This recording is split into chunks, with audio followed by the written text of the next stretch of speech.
Copyright applies to the following verbal and written content. With the exception of the content owner, complete content, excerpts, and links may be used for nonprofit purposes only, provided that full and clear credit is given to the following names wherein: Diary Single Woman, Diary of a Single Woman, and Miss Anonymous. Appropriate and specific direction to the original content must be used. All rights are reserved. Hi, I'm Miss Anonymous with Diary of a Single Woman. I hope that you have been enjoying my true erotic stories from my diary. Yes, I do have a lot more true stories to share with you. But in the meantime, I have a proposition for you.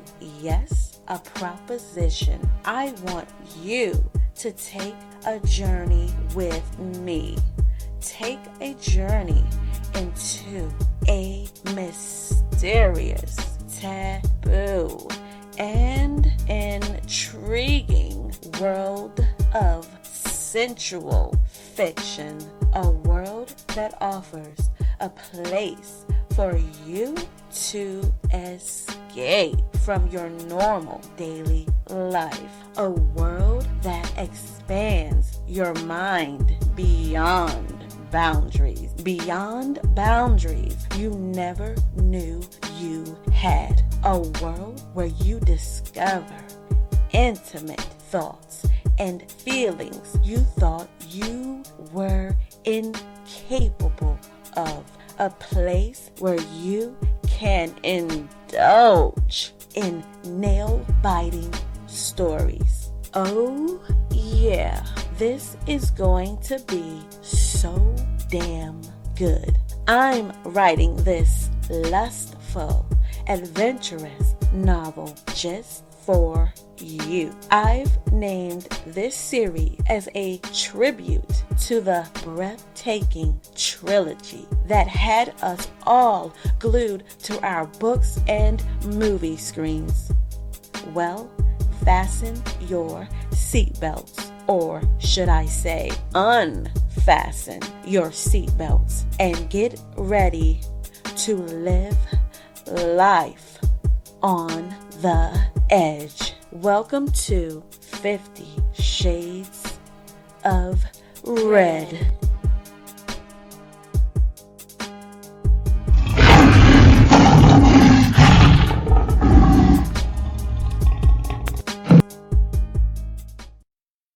Chapter 1, Part 1.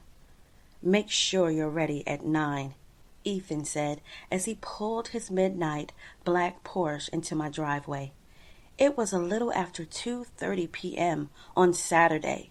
Ethan and I had just finished our midday date. We had lunch at an exquisite French restaurant in downtown Manhattan. I had never been to a French restaurant before. There were so many restaurants and unique places to visit in New York that it felt kind of overwhelming to me. I was new to the city and had only been here 7 months.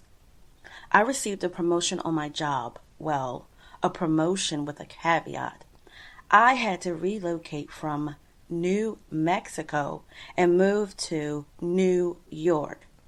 I've been an interior designer at a company called Elite Designs for a little over 6 years. I started working as an interior design consultant. Basically, I would take phone calls and schedule appointments for potential clients to come and view our showrooms. Over the next few years, I diligently worked my way from design consultant to lead designer. Oh, this wasn't easy by any means.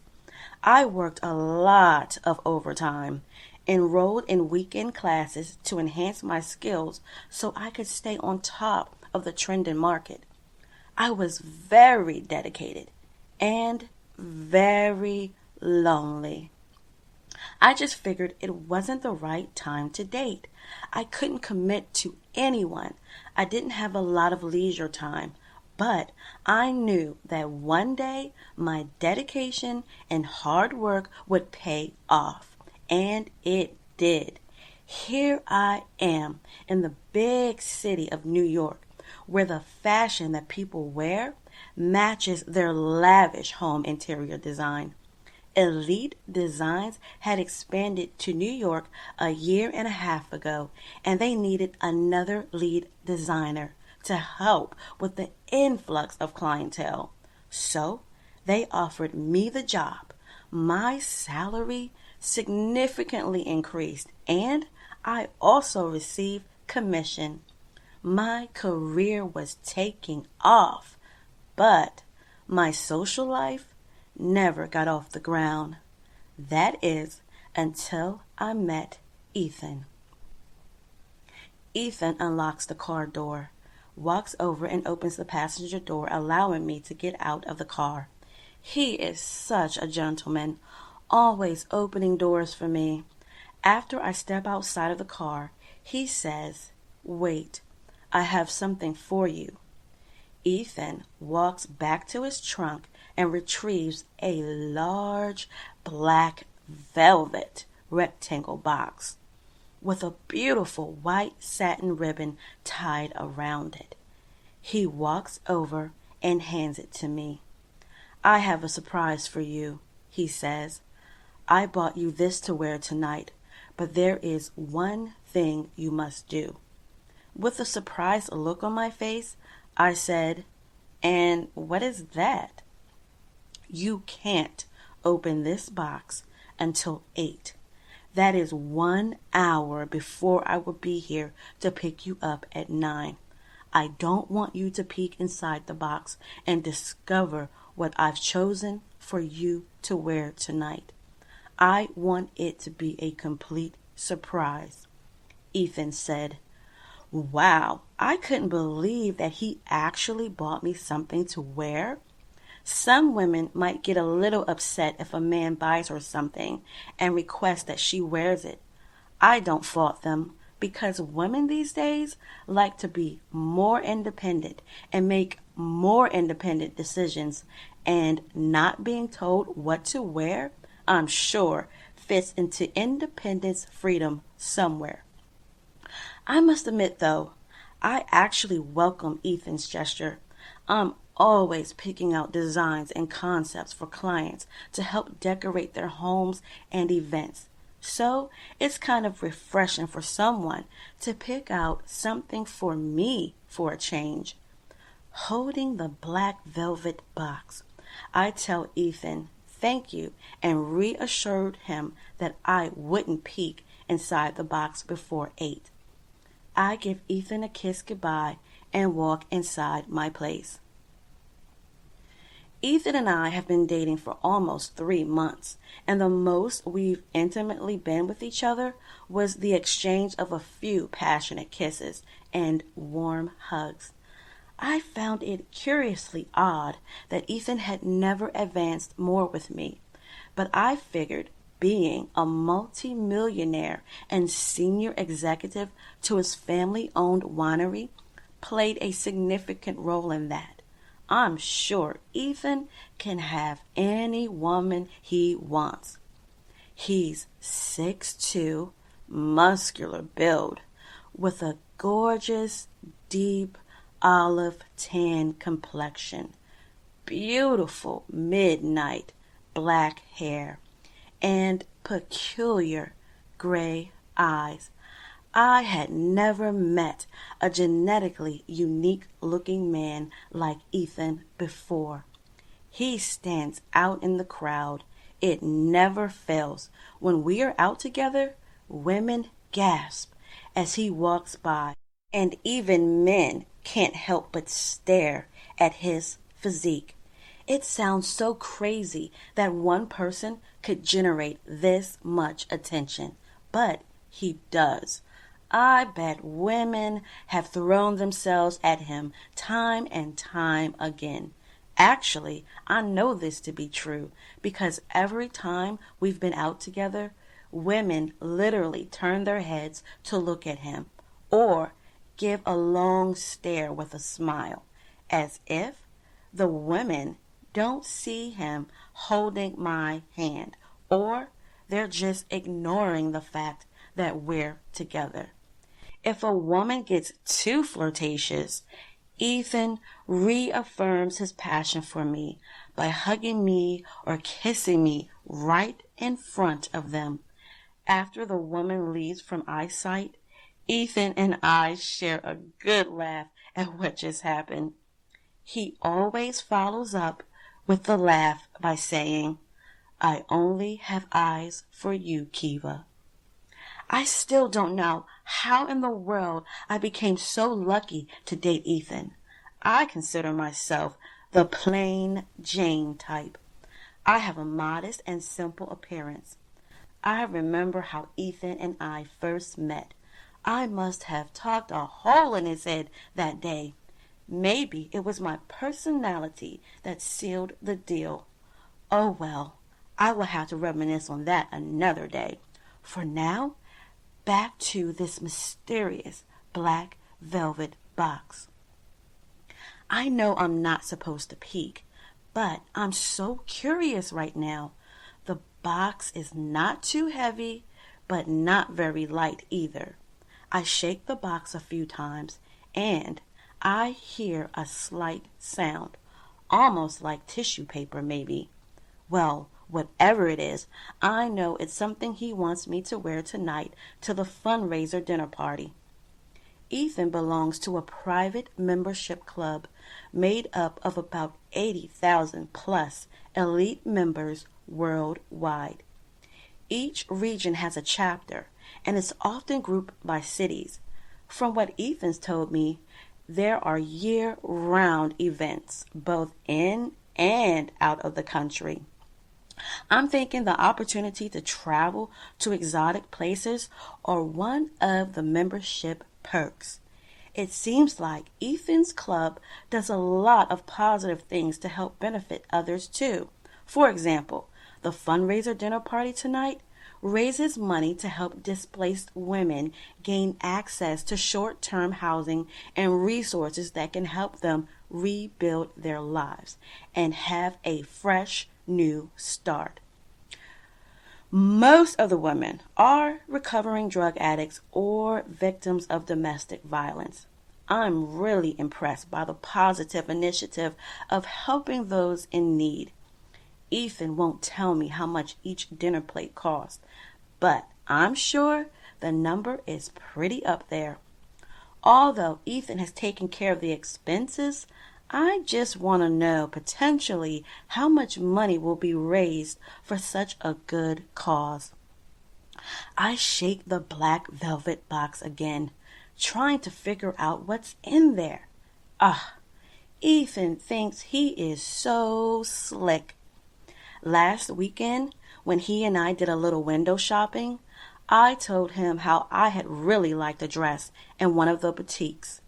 The calf-length dress was red and green with floral print. It had elegant pleats along the waist. Oh, and the elbow-length sleeves with ruffles on the end were so cute. There were matching ruffles at the bottom of the dress, too. It was perfect for me, just my style, and the quality was really nice. Ethan agreed that the quality was nice, but he said that the dress reminded him of his grandmother.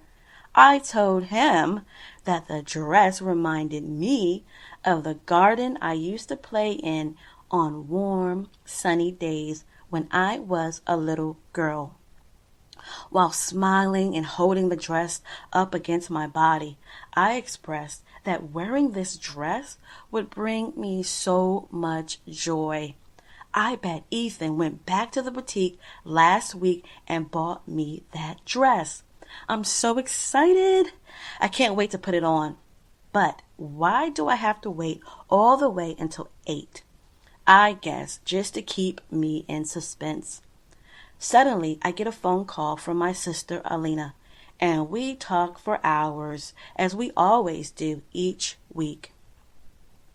Finally, 7:59 p.m. came around. I already had my shower and fixed my hair. All I needed to do was put on my new dress, apply my makeup, and sit in the living room and wait for Ethan to pick me up. I feel so silly waiting this long to open the box. I mean, Ethan would have never known one way or the other if I had opened it or not. I untied the satin ribbon and opened the box. Yep, tissue paper. I guessed that right. I remove the white tissue paper and discover there's a smaller black velvet box. Interesting. Tightly around the smaller black velvet box is a string-like wire that has a digital combination lock. I've never seen anything like this before. This is odd. A combination lock? But why? There has to be a code. How in the world am I supposed to know the code to open the box? I start shuffling through the tissue paper and I find a tiny black envelope. I open it and pull out a black thank you card. The words thank you were printed in the color white. Thank you? Thank you for what? I wondered. I hadn't done anything. Wow, this is really well thought out. As an interior designer, I naturally pay attention to details like this. Matching colors of black and white, 2 boxes, a card, and a lock. Well, the combination lock is a little overboard. Nevertheless, I'm impressed. I anxiously open the card and it reads, "Thank you for waiting. Use this code to open the box. 374. Signed, Ethan." I enter the code into the digital combination lock. The lock releases and I'm able to take off the string-like wire. I open the box. More tissue paper. Oh, come on. I'm ready for my new dress. As I unwrap the tissue paper, I begin to get more excited as I can't wait to see this isn't my dress from the boutique. What is this? I completely pull my gift out of the box and hold it up into the air. Oh my God, is this a dress? It looks like it's for a child or teenager, certainly not for a grown woman like myself. It was way too short. Oh, I bet this is a top. I quickly look back into the box to see if there's a pair of pants or skirt to go with the top. No, there's nothing else in the box. So, this is a dress? A short, freaky dress with no shoulder straps?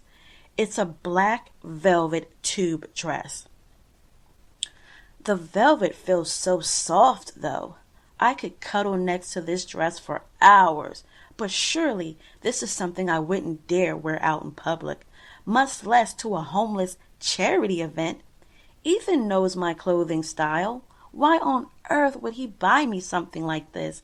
I can't wear this short-ass dress. I would be so embarrassed. What am I going to do? I throw the dress back into the box and start running over to my closet. I'm going to find something in my closet to wear to the event. But what? Do I even have time to put something together, iron it, and all of that? I could have gotten my outfit ready earlier in the day. I do a U-turn and go back to my gift box and grab my shirt. My dress.